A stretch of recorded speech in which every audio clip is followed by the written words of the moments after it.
Let's talk about the life of Jeremiah. Hello everyone, so after attending Mass this morning, I had the amazing idea to make a video about the story of Jeremiah.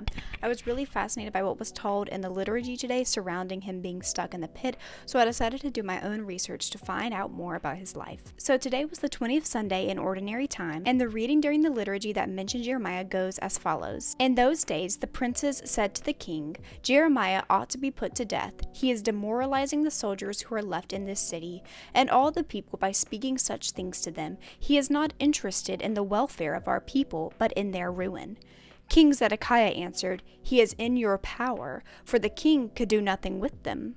And so they took Jeremiah and threw him into the cistern of Prince Malchiah, which was in the quarters of the guard, letting him down with ropes. There was no water in the cistern, only mud, and Jeremiah sank into the mud. Abimelech, a court official, went there from the palace and said to him, "My lord king, these men have been at fault in all they have done to the prophet Jeremiah, casting him into the cistern. He will die of famine on the spot, for there is no more food in the city." Then the king ordered Abimelech the Cushite to take 3 men along with him and draw the prophet Jeremiah out of the cistern before he should die.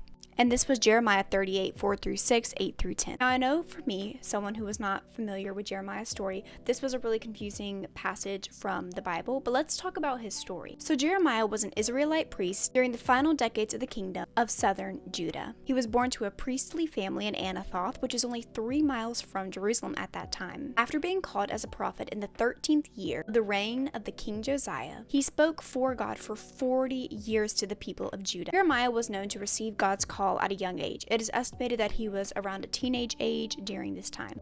Known as the Weeping Prophet, he was called to warn Israel about the consequences of breaking their covenant with God. And they broke this covenant through sins such as idolatry and false worship, and also injustice. Now, as prophet, Jeremiah predicted that the empire of Babylon would work as God's servant to bring this judgment on Israel by initiating a war. Jeremiah's main point was that Israel had wrongly broken the covenant with God and chosen to worship other gods. Jeremiah was known to develop the idea that idolatry and adultery went hand in hand. He even accused Israel's leaders as becoming corrupt by taking advantage of widows, orphans, and immigrants. After 20 years of teaching, Jeremiah was told by God to collect all of the sermons and poems and essays and create them into a scroll. He turned to a scribe who turned them into a scroll, and thus the book of Jeremiah has come about. One thing that Jeremiah is known for is giving a temple sermon. Inside a temple where individuals were also worshiping other gods and even very wrongly using children and giving them up as sacrificial offerings, Jeremiah announced that God would be coming to destroy Jerusalem in order to teach them a lesson. He announced that God said that he was going to be sending an enemy from